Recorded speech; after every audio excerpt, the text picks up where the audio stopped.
룻에 대한, 나오미에 대한 말씀입니다.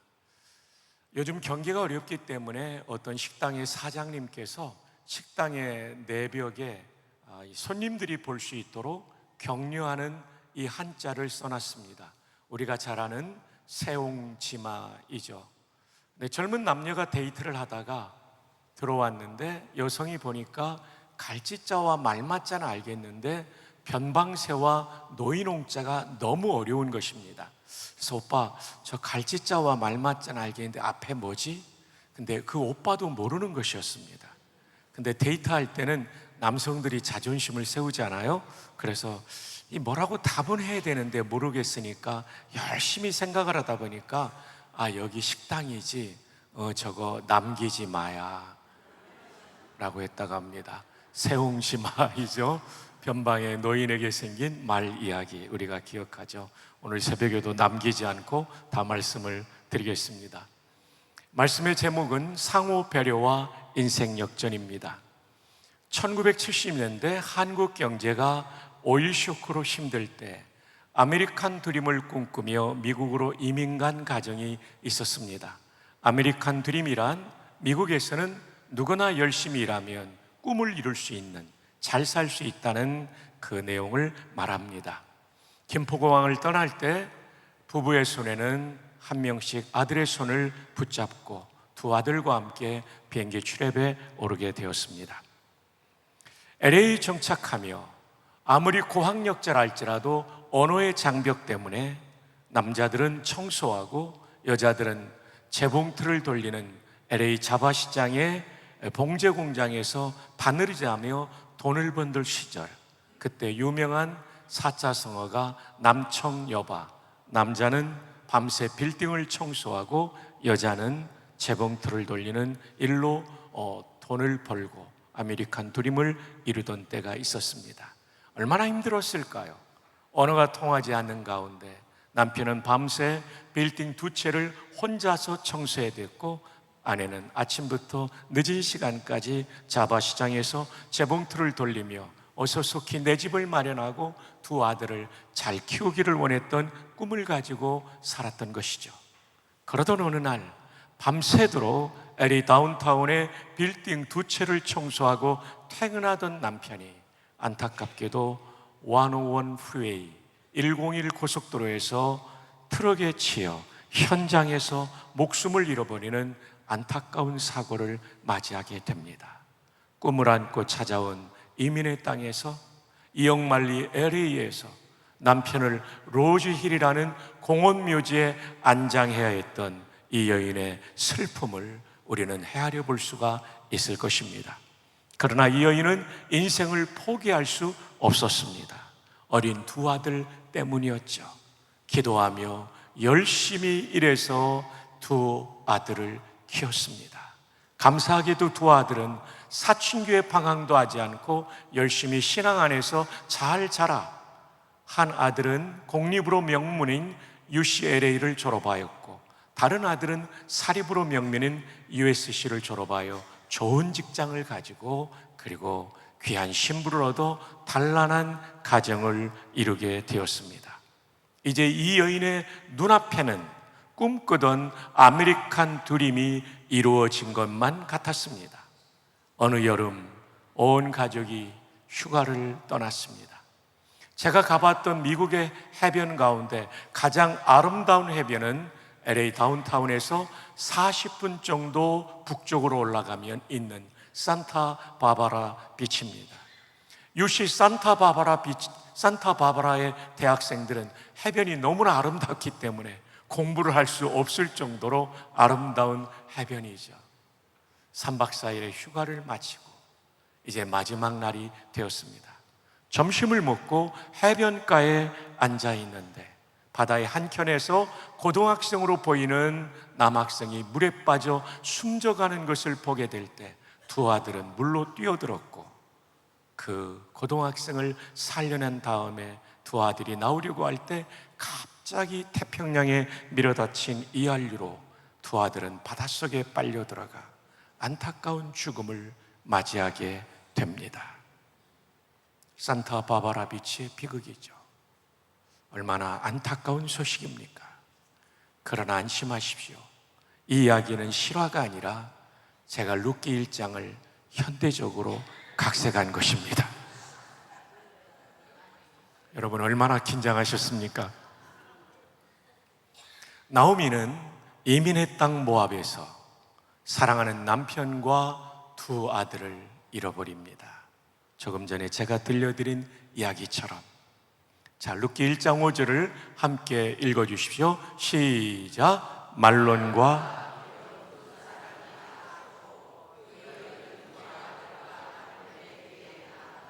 말론이라는 아들과 기련이라는 아들이 다 죽었습니다. 그리고 두 아들 남편을 보내고, 남편을 먼저 보냈겠죠. 뒤에 남아있는 슬픔이 가득 찬 가정의 이야기. 이렇게 룻기는 모든 희망이 사라진 가정에 찾아온 하나님의 은총을 보여주는, 절망 속에 희망을 만들어 가시는 하나님의 기가 막힌 역전 드라마를 보여줍니다. 종교개혁자 존 칼빈, 장 칼뱅이라고도 불어로 발음하죠. 이 역사는 하나님의 무대요, 하나님은 감독이시며 우리는 배우라고 했습니다. 저마다의 배역을 맡아 우리는 한 생애를 살아가는 것이죠. 그러면 하나님께서는 어떤 사람을 인생 드라마의 주역으로 캐스팅하실까요? 이것이 오늘 룻기를 바라보는 중요한 관찰 포인트가 되겠습니다. 사실 성경은 인생 역전 드라마로 가득 차 있습니다. 요셉의 이야기, 형들의 미움을 받아 팔려간 땅, 열심히 하나님 안에서 일해서 인정받아 가정의 총무가 되어서 살만했더니 그 이상한 아줌마 때문에 또 감옥에 들어가죠. 감옥에서도 열심히 하나님을 의지하여 믿음 안에서 감옥 안에서 형통을 누리죠. 그리고 고위 비서관이 감옥에 들어왔죠. 술과 떡을 맡은, 식사를 맡은 비서관은 고위직이었습니다. 한옥 목사님의 느헤미야 강해를 보면 고대에는 암살자가 많았기 때문에 가장 신뢰하는 사람을 음식과 술을 맡겼고, 지방 순시를 하면 국정을 논할 만큼 식견이 있었으며 경호원을 뚫고 들어오는 암살자들을 제압할 수 있을 만큼 무술의 고단자였던 사람들, 고위관리였다고 합니다.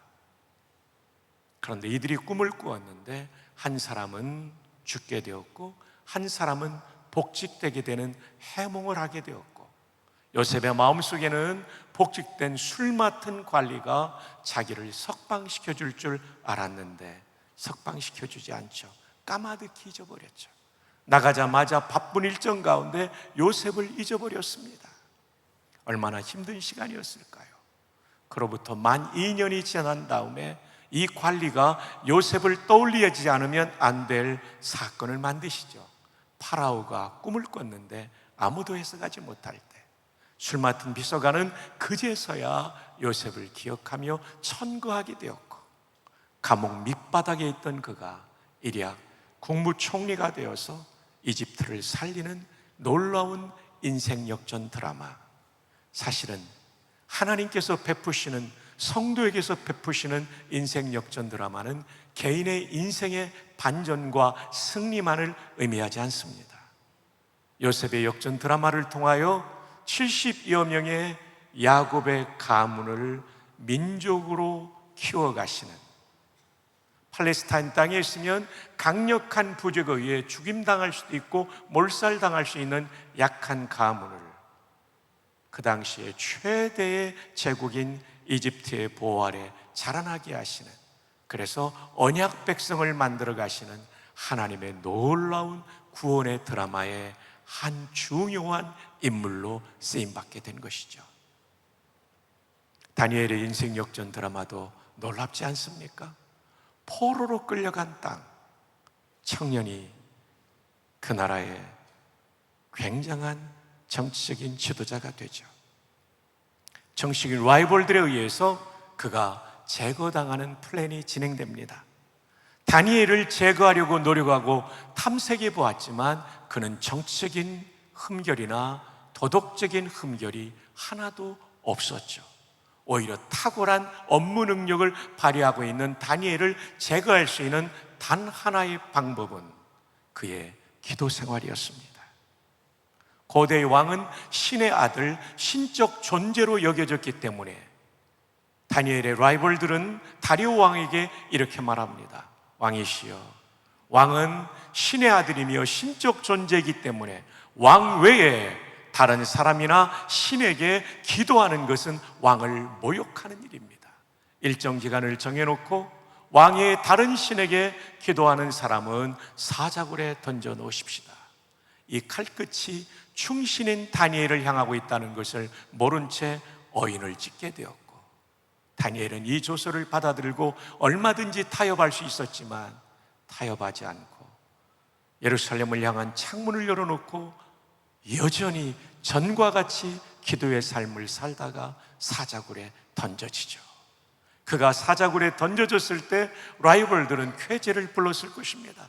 이제 다니엘은 죽었다. 이제 우리의 시대가 열렸다. 다리오는 사자굴에 던져진 다니엘, 아무리 사랑하는 신하라 할지라도 어인을 찍고 나면 변개할 수 없는 원리에 따라 충신을 잃어버리게 된 상황에 식음을 전폐하고 밤을 새우죠. 다음 날 이른 아침 사자굴 앞에 서서 외칩니다. 하나님의 사시는 살아계신 하나님의 종 다니엘아, 너의 하나님이 너를 살려주셨더냐. 사실은 다리오는 그렇게 기대는 못했을 것입니다. 그러나 이게 웬일입니까? 굴 속에서 소리가 들려옵니다. 왕이여, 만세수를 하옵소서.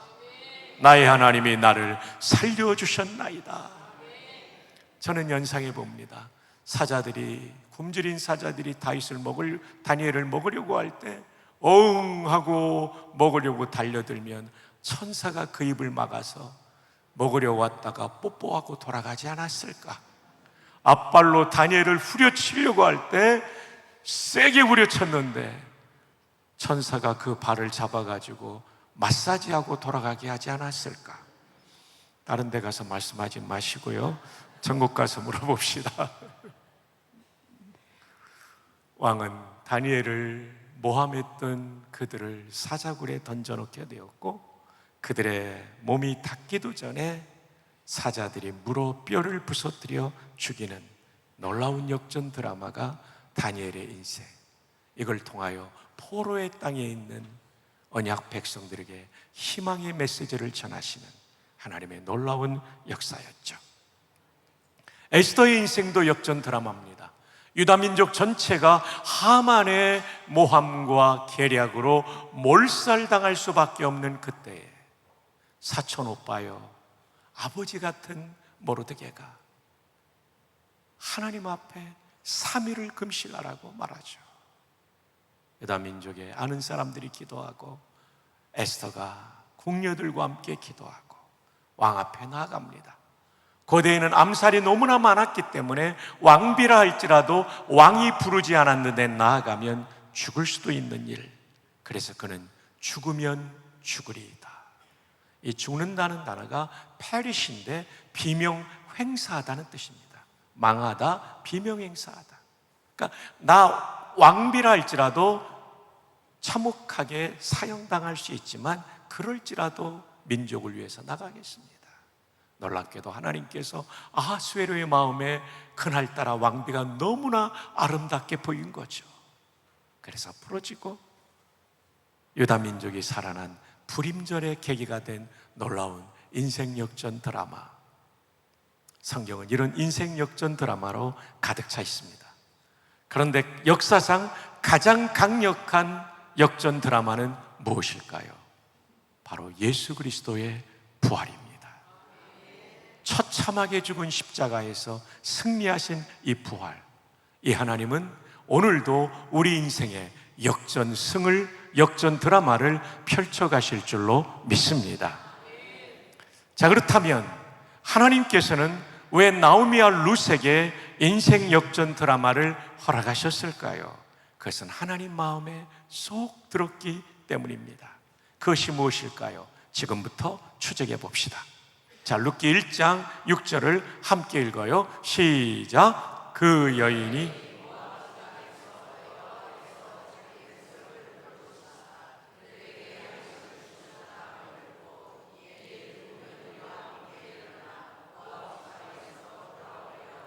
유다 땅 베들레헴의 흉년으로 모압으로 이민을 갔습니다.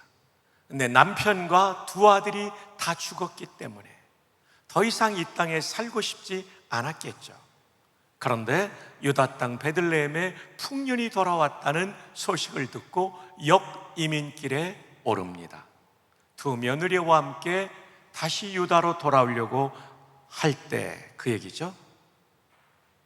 있던 곳에서 나오고 두 며느리도 그와 함께하여 유다 땅으로 돌아오려고 길을 가는데 가만 생각이 드는 것입니다.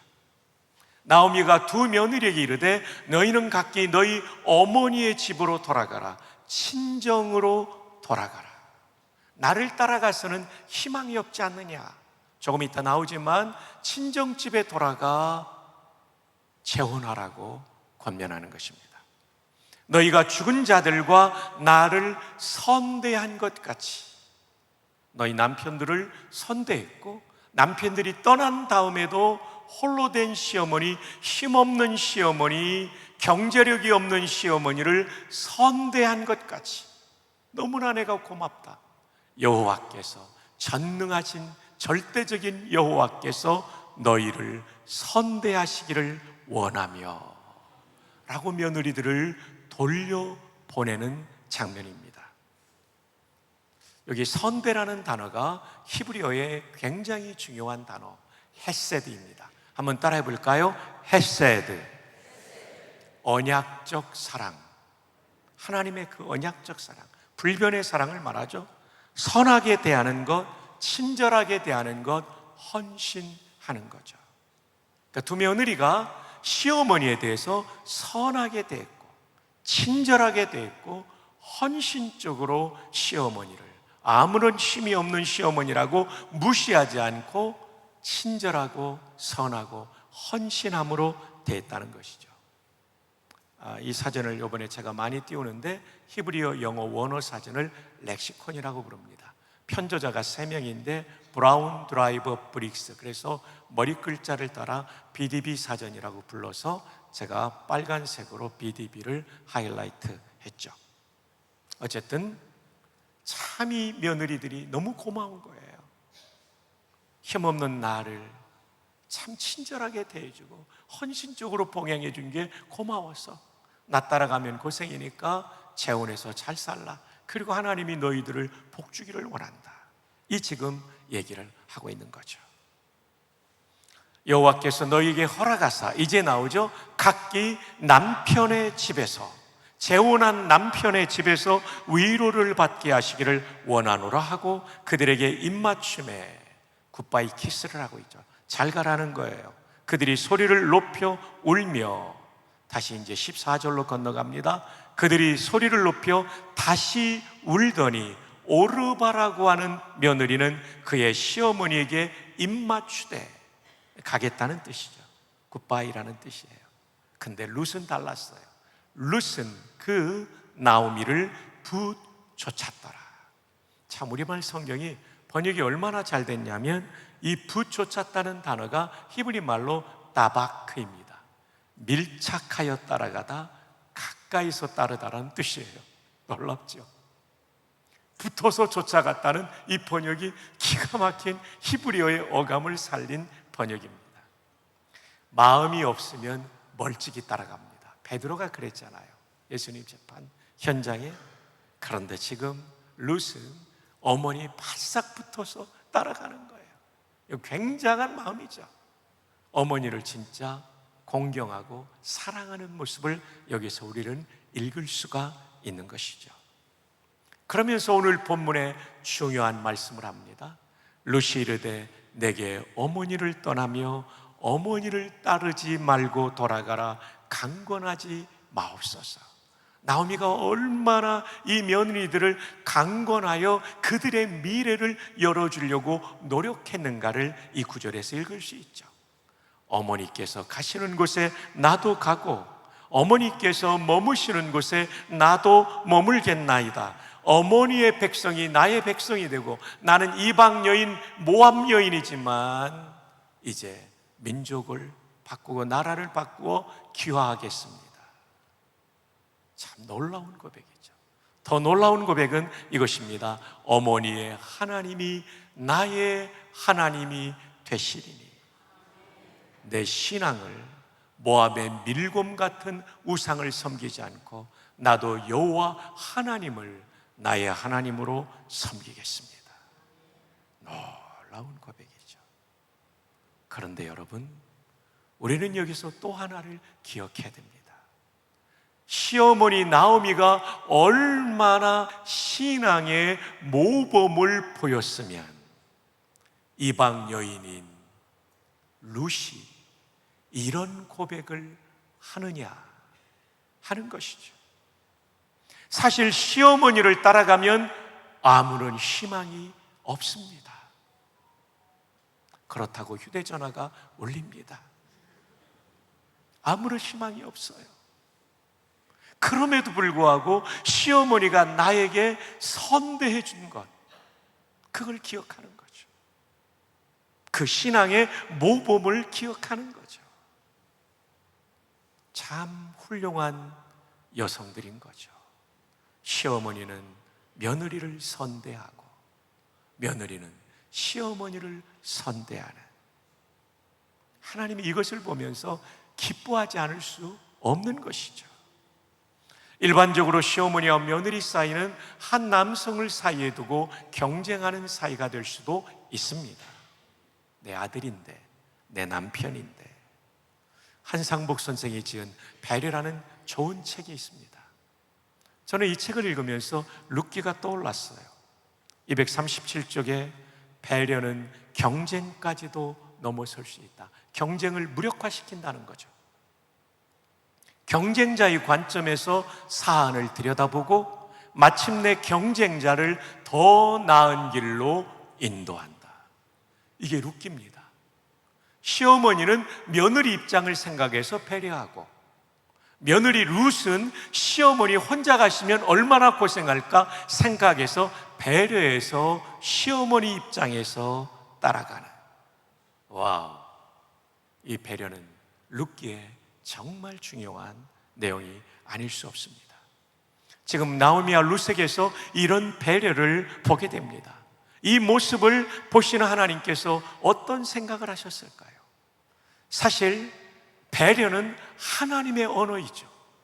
우리를 사랑하고 배려하사 독생자를 보내시고, 성자 하나님은 우리를 배려하사 우리 대신 십자가에서 지옥의 형벌을 받아주시고, 성령 하나님은 배려하사 믿음 없는 우리에게 십자가의 도를 깨닫고 받아들이게 하시는 이 놀라운 배려로 우리는 구원받지 않습니까? 허물 많고 죄 많은 우리, 실수하고 잘못한 우리를 용납하여 주시는 배려 때문에 오늘도 우리는 숨쉬며 살고 있지 않습니까? 배려는 하나님의 성품이요, 우리를 향한 태도이죠. 이 배려하신 하나님께서 이 나오미와 룻을 보며 어떤 생각을 하셨을까요? 이야! 저들이 나를 닮았구나. 그래서 감동을 하시고, 그래서 이들을 캐스팅하신 거죠. 힘없는 두 여인, 어쩌면 쓰러져갈 아무것도 아닌 버려진 존재 같은 두 여인을 하나님의 구원 역사에 위대한 여성들로 쓰시는 거죠. 일반적으로 가정에서 어려운 상황을 만나면 서로 탓합니다. 시어머니는 며느리 잘못 들어와서, 며느리는 시어머니가 얼마나 잘못했으면 얼마든지 탓할 수 있죠. 배려가 사라질 수 있어요. 그런데 나오미와 룻은 그 순간에 배려하는 겁니다. 이것은 사실 믿음이죠. 시아버지가 떠나시고 우리의 남편이 떠난 것은 우연히 벌어진 일이 아니라 여기에도 하나님의 섭리가 담겨 있다. 어머니는 얼마나 힘드실까? 남편 잃고 아들 잃고. 또 시어머니는 이렇게 생각하죠. 청산과부가 된 내 며느리는 얼마나 힘들까? 탓하지 않는 것입니다. 여기에 하나님의 섭리가 있다. 섭리란 뭡니까? 잡을 섭자에 다스릴 리자입니다. 하나님이 우리를 잡고 다스리십니다. 인도하십니다. 목자 되십니다. 사망의 음침한 골짜기도 다 뜻이 있는 겁니다. 실패에도 뜻이 있고 몰락에도 뜻이 있고 무너져 내리는 곳에도 뜻이 있고, 거기서 하나님은 다시 우리를 세우시는 섭리의 하나님이십니다. 그러니까 이 가정이 지금 배려하는 것은 믿음 때문에 배려할 수 있는 거예요. 배려는 믿음의 가장 좋은 표현이죠. 귀하신 여러분, 우리 가정에서 우리가 부부가 서로 배려하고 시어머니와 며느리가 배려할 수 있다면 하나님께 영광이 될 줄 믿습니다. 김효셉 목사님은 저랑 동갑인 1961년생입니다. 아버님은 그 유명한 김장환 목사님이시고 어머님은 미국인인 트루디 사모님입니다. 김 목사님은 얼굴이 미국인처럼 생겼습니다. 근데 한국어를 너무나 유창하게 구사하죠. 김장환 목사님께서 아들을 한국인이라고 끊임없이 가르치셨어요. 그래서 초등학교도 공립학교를 보냈어요. 이제 저희들이 자라났던 60년대 후반과 70년대, 외모가 다른 사람들은 정말 차별을 많이 당했어요. 외국인들은 말이죠. 김혜선 목사는 저보다 코가 높기 때문에 학교 가면 맨날 뺑코라고 놀림을 받았어요. 얼마나 힘들었을까요? 그리고 학교 갔다 오면 온돌방에 얼굴을 받고, 하나님 오늘 밤에 코가 낮아지게 하여 주시옵소서. 근데 아침에 일어나면 원상복구가 돼 있는 거예요. 너무너무 힘들었어요. 근데 초등학교 4학년 때 미국에서 1년을 보내게 됩니다. 안식년으로 김 목사님께서 온 가족을 이끌고 미시간으로 간 거죠. 1년을 지내다 보니까 전학을 할 수밖에 없었습니다. 미국의 기독교 학교로 전학을 하는 김요셉의 마음속에는 걱정이 있었습니다. 한국에서는 외모 때문에 왕따를 당했는데 미국에서는 영어 때문에 왕따를 당할 것 같은 생각을 한 거죠.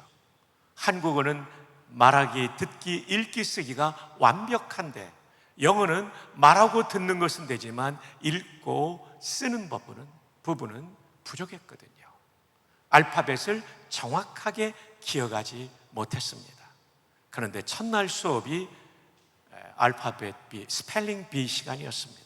그건 뭐냐면 선생님이 뉴스페이퍼 하면 일어서서 뉴스페이퍼, NEWSPAPR을 말하든지 아니면 칠판으로 앞으로 나와서 쓰라고 하면 써야 되는 것이었습니다.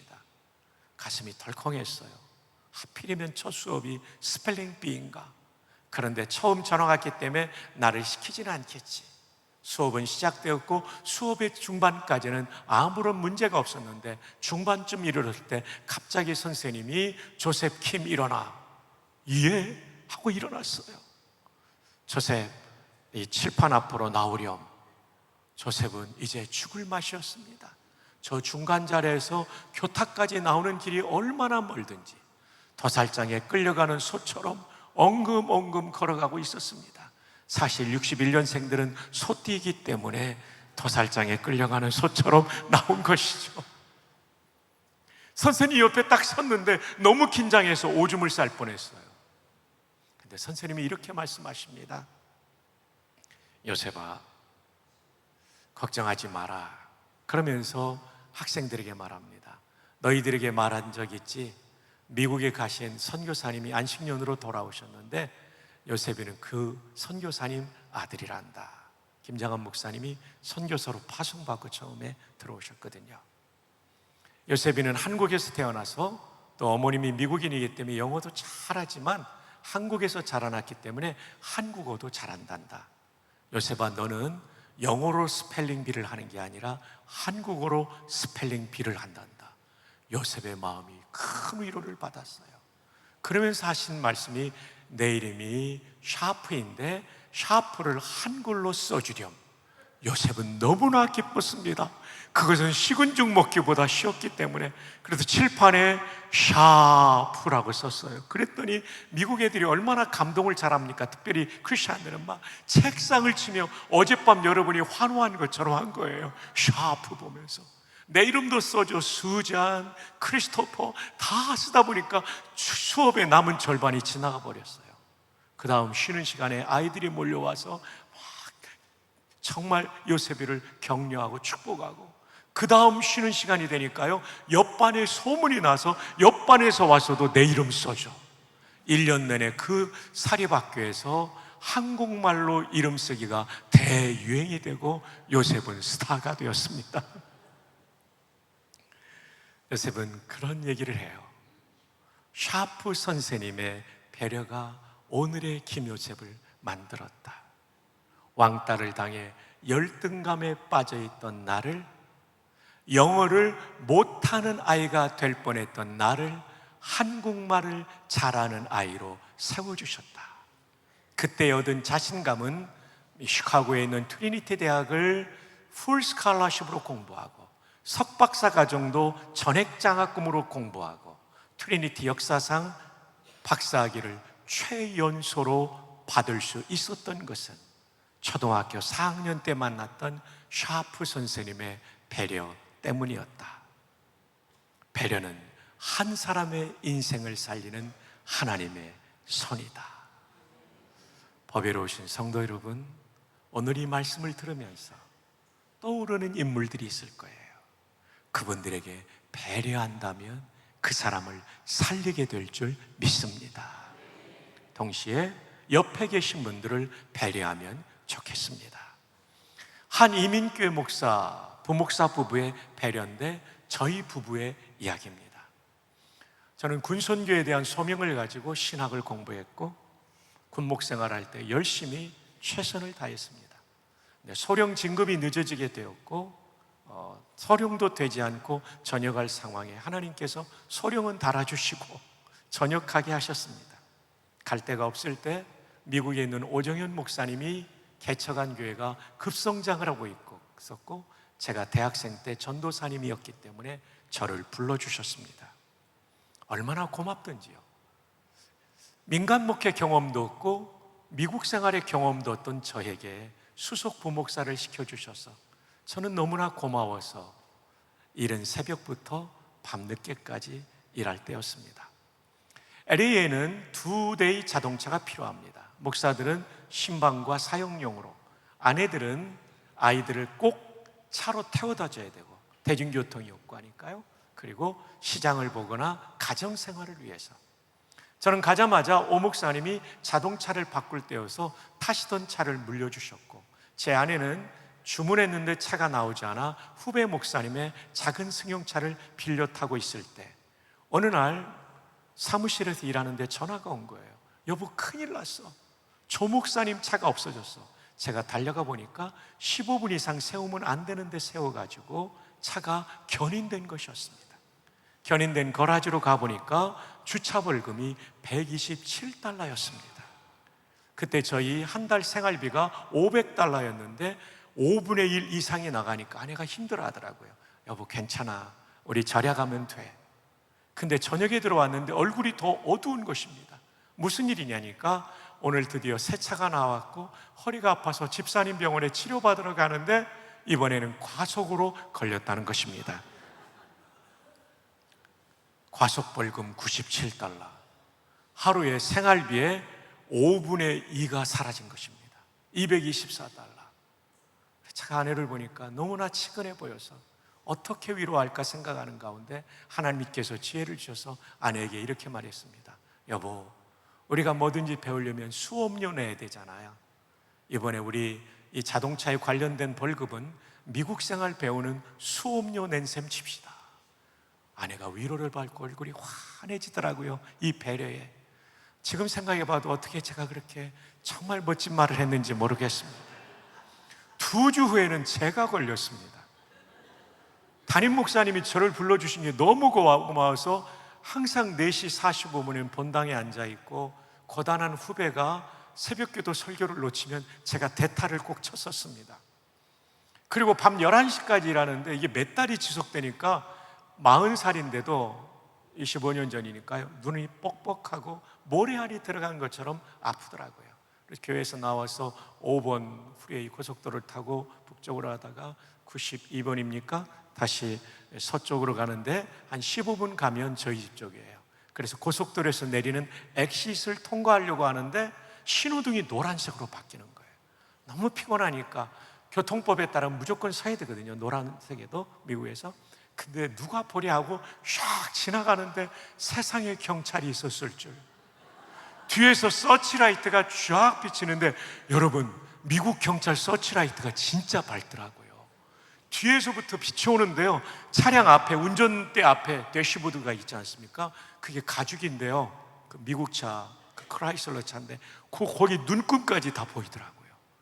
와, 가슴이 쿵쾅거립니다. 방송이 들려옵니다. 이 도로 사이드로 대라는 것입니다. 사이드로 됐죠. 190cm 정도는 돼 보이는 그 운동을 많이 한 그 백인 경관이요, 권총을 딱 잡고 저를 쳐다보는 거예요. 이때 이 순간 후배들의 말이 떠올랐어요. 형님, 경찰한테 잡히면 운전면허증 꺼낸다고 양복 안주머니에 손을 집어넣으면 큰일 납니다. 총알 날아옵니다. 권총 꺼내는 줄 알고. 그래서 떨면서 운전대 위에 손을 올려놓으라는 말이 생각나서 올려놨어요. 톡톡 치고 문을 내리라고 해서 버튼을 눌러서 문을 내렸더니 뭐 하는 사람이야? 양복을 입고 있으니까 미국 경찰관들도 양복 입고 있는 사람은 그래도 좀 존중하거든요. 패스터라고 하니까 그러냐고 고개를 끄덕이더라고요. 짧은 영어로 새벽부터 밤늦게까지 일해서 너무 피곤했고, 노란불로 들어왔는데 빨간불로 바뀌었고, 이 정상을 참작해달라고 하니까 고개를 끄덕이더라고요. 저는 안도했어요. 벌금을 많이 내리지는 않겠구나. 근데 제 기대는 무너졌습니다. 벌금 $280 티켓을 이 양반이 끊었습니다. 나중에 알고 보니까 신호 위반이 벌금이 굉장히 높아요. 장로님 얘기하시는데, 목사님, 신호 위반이 제일 높습니다. 그리고 벌점이 30점이기 때문에 벌점 60점이면 면허 정지, 서스펜션을 맞기 때문에 발이 묶이는 거예요. 그래서 저는 $280로 끝나는 게 아니라 벌점을 면제하는 교육비 $50까지면 하루에 총 $330를 맞은 것입니다. 기분이 너무나 나빴어요. 나중에 우리 장로님한테 물어보니까, 목사님, 미국 경찰은 평상시에는 그 번쩍이는 등, 경광등을 안 켜고 다닙니다. 일 있을 때만 켜기 때문에 잘 안 보입니다. 그래서 뒤에 오는 차는 전부 경찰차라고 생각해야 운전해야 안전합니다, 그러더라고요. 제가 몰랐죠. 피곤도 하고 마음도 힘들고 들어가니까 아내가 그러더라고요. 무슨 일이 있었냐고. 내가 방금 전에 이런 일이 있었다고. 그러니까 아내가, 여보, 우리는 어떻게 이것까지 닮았냐고. 미국 생활 배우는 수업연수생 칩시다. 그달 벌금이 무려 $554입니다. 생활비를 초과했지만 행복이 깨지지 않은 것은 배려했기 때문이죠. 그렇다면 박성규 목사는 맨날 이렇게 사느냐? 그건 아닙니다. 저도 실수할 때 있고 화낼 때 있지만, 그러나 분명한 것은 배려하면 아무리 힘든 것도 극복할 수 있습니다. 우리 옆에 분에게 한번 하이파이브 합시다. 배려하며 삽시다. 그래서 꼭 이 산에서 내려간 다음에 갈등을 가졌던 가족들 배려로 풀어갈 수 있기를 주님의 이름으로 축복합니다. 근데 여러분, 나중에 $97를 제 아내가 돌려받았어요. 미국 경찰은요, 이 벌금을 우린 스티커라고 하죠. 미국은 티켓이라고 하거든요. 거기에 뭐라고 써 있냐면, 이의가 있으면 언제 이의를 신청하고 법원으로 코트로 나오십시오. 제 아내가 이의를 신청했어요. 그리고 코트에 나갔는데 이 경찰관이 거기 안 나온 거예요. 경찰이 안 나오면 벌금 티켓을 받은 사람이 이기게 돼 있어요. 그래서 제 아내가 사모님들 10여 명과 함께 이거 돌려달라고 기도했거든요. 그런 재미있는 일도 있었습니다. 그런데 안타까운 것은 돌려받은 $97보다 기도해 주신 사모님들 밥 사느라고 $100가 더 넘게 들어갔던 기억이 있습니다. 나오미와 룻의 인생 역전, 하나님을 닮은 배려에 대한 은총입니다. 배려는 하나님 닮은 거, 하나님 기뻐하십니다. 함께 4장 13절 읽어요. 시작.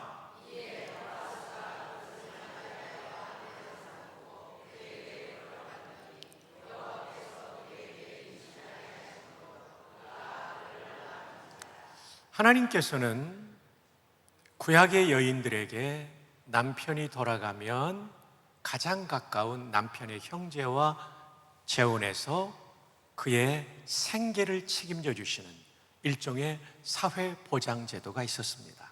이게 기업 물을 자, 다른 말로 하면 계대, 대를 이어주는 이을계자니까요, 결혼이라고 부르죠. 형제들은 없었기 때문에 먼 친척 보아스와 결혼하는 이런 은총을 베풀어 주시죠. 4장 14절, 여인들이 나오미에게 이르되 찬송할지로다 여호와께서 오늘 내게 기업 물을 자, 히브리 말로 고엘, 구원자라는 뜻입니다. 구원자, 구속자가 없게 하지 아니하셨도다.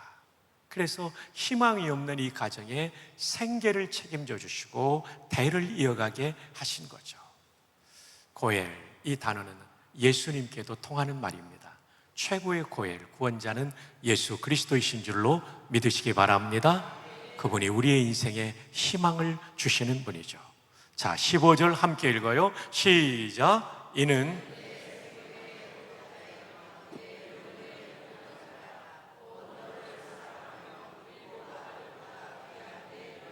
서로 배려하니까 7 아들보다 더 나은 며느리가 된 거죠. 배려하면 이런 관계가 되는 거죠. 우리가 믿는 하나님 여호와는 서로 배려하는 사람들을 기뻐하십니다. 그 하나님 여호와의 모든 능력을 동원하여 그들에게 인생 역전을 베풀어 주십니다. 그렇다면 여호와 하나님은 어떤 분일까요? 이것은 스마트폰으로 꼭 찍어주세요. 제가 첫날 써드릴 때는 간략하게 말씀드렸는데 이게 전부가 나오는 내용입니다. 이 사전에 나오는 내용이에요. 제가 만든 게 아니고요, 엘로힘이 좀 깨졌는데요, 네. 이스라엘 하나님의 고요한 이름, 생명을 주시는 분, 그러니까 완전히 죽어가는 가정을 살리시잖아요. 여호와 하나님 마음에 맞으면 이렇게 생명을 주세요. 살려주세요. 그리고 절대적인 분입니다. 못하실 게 없죠. 그래서 보아스를 통해 이 여인들을 살리시죠. 그리고 모순과 변함이 없이 영원히 사시는 분이죠. 에버리빙의 하나님, 자존자, 의존자가 아니라 절대적인 분이기 때문에 못하실 것이 없어요. 나오미와 룻은 이 정도를 기대하지 않았는데 여호와께서 이 가정에 희망을 주시고 역전을 주신 줄로 믿습니다. 네. 자, 찍으시는 시간 5초를 드리겠습니다. 5, 4, 3, 2, 1, 1, 1. 아직 못 찍은 분은 친구한테 보내달라고 하십시오. 자, 나오미와 룻의 인생 역전. 룻이 보아스와의 관계에서 오벳을 낳죠. 오벳은 이새를 낳죠. 이새는 누구를 낳죠? 맞습니다. 우리 어르신들 다윗을 낳습니다.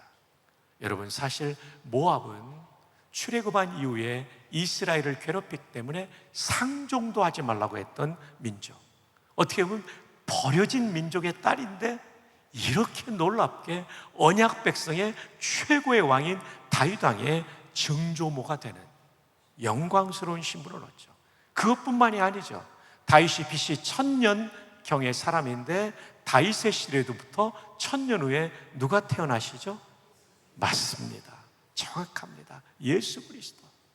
버려진 모압의 여인을 메시아의 조상이 되는 놀라운 은총으로 쓰임받게 하십니다. 왜요? 하나님 닮은 배려를 했기 때문이에요. 여러분, 이에 타산적으로 산다고 인생이 풀리는 게 아닙니다. 여호와께서 풀어주셔야 풀립니다. 여호와 하나님을 닮은 배려가 우리 인생의 역전 드라마를 만들어가는 것을 믿으시기 바랍니다.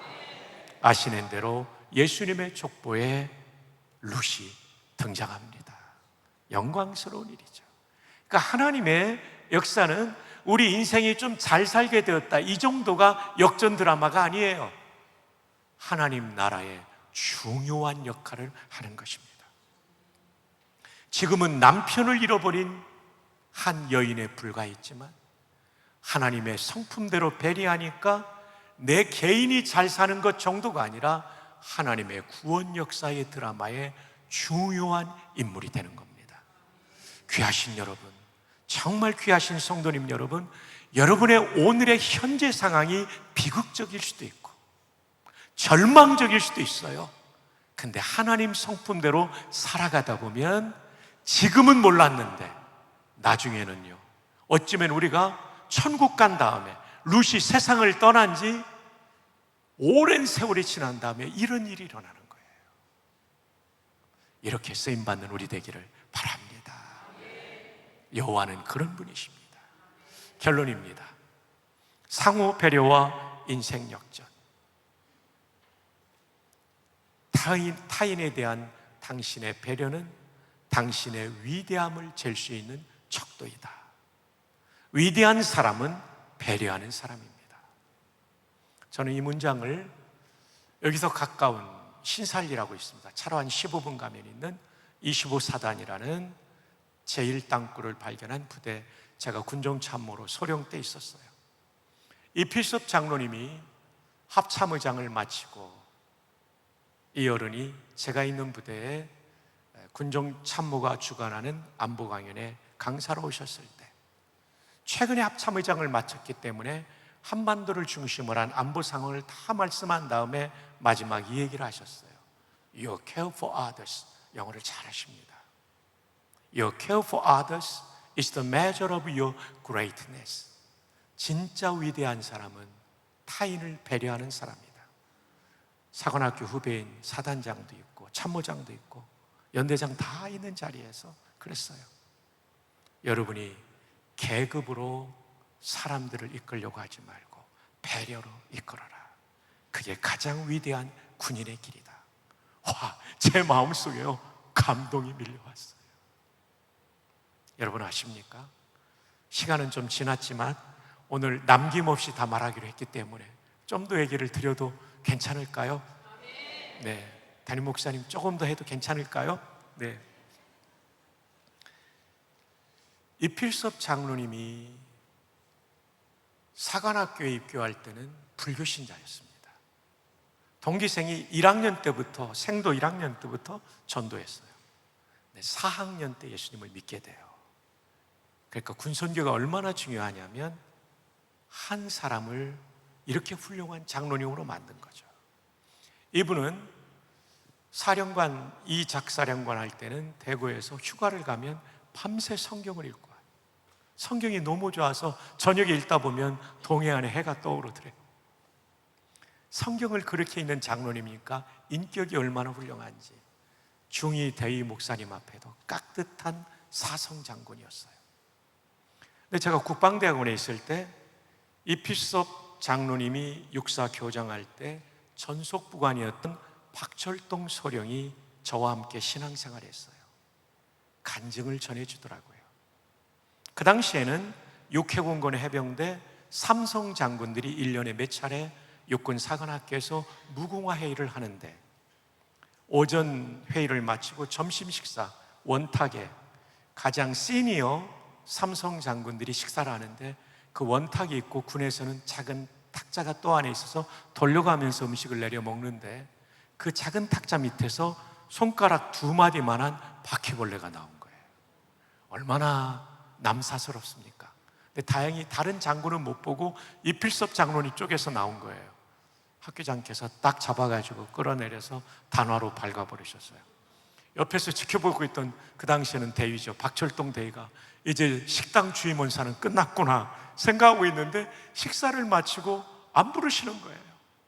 일주일이 지나니까 그 식당 주임원사가 너무 긴장이 돼서, 잘못했으면 야단을 맞아야 끝나는데 야단을 안 맞으니까 학교장실로 온 거예요. 정말 잘못했습니다. 죽을 죄를 졌습니다. 이필섭 장로님이 그러더래요. 자네가 얼마나 열심히 준비했는지 아는데 한 번의 실수는 넘어갈 수 있는데 다음부터는 조심하게, 어깨를 토닥거리며 보내시더래요. 여러분, 90년대 삼성 장군이 이렇게 부하를 대하는 일은 없었습니다. 아주 권위적인 시대죠. 옆에 지켜보던 사관학교 후배인 박철동 대위가 감동받은 얘기를 저한테 해주더라고요. 이 말은 그분의 삶과 일치되는 거죠. 여러분, 아우구스티누스는 신앙의 최고의 덕은 첫째도 겸손이고 둘째도 겸손이고 셋째도 겸손입니다. 은혜는 낮은 곳에 모입니다. 신앙의 연조가 더해질수록, 직분을 받을수록 우리는 더 겸손하고 더 배려하는 사람들이 되기를 바랍니다. 오늘 본문은 모든 희망이 사라진 가정에 찾아온 인생 역전은 탓하지 않고, 이 상황은 지금 누군가를 탓해야 되는 상황이에요. 며느리 탓하거나 시어머니 탓해야 되는데 그러지 않은 거예요. 하나님의 섭리가 있겠지. 그러다 보니 하나님의 뜻이 이루어지는 거죠. 배려는 하나님을 닮은 것이어서 배려하는 사람을 기뻐하시며 그들에게 인생 역전을 베풀어 주십니다. 우리 모두 가정에서 배려합시다. 우리 교회, 사랑하는 우리 교회, 이 귀한 교회, 동신교회 안에서 서로 배려합시다. 학교에서, 일터에서 배려함으로 하나님께서 베풀어 주시는 인생 역전을 경험하시는 귀하신 성도님들 되기를 주 예수님의 이름으로 축복합니다.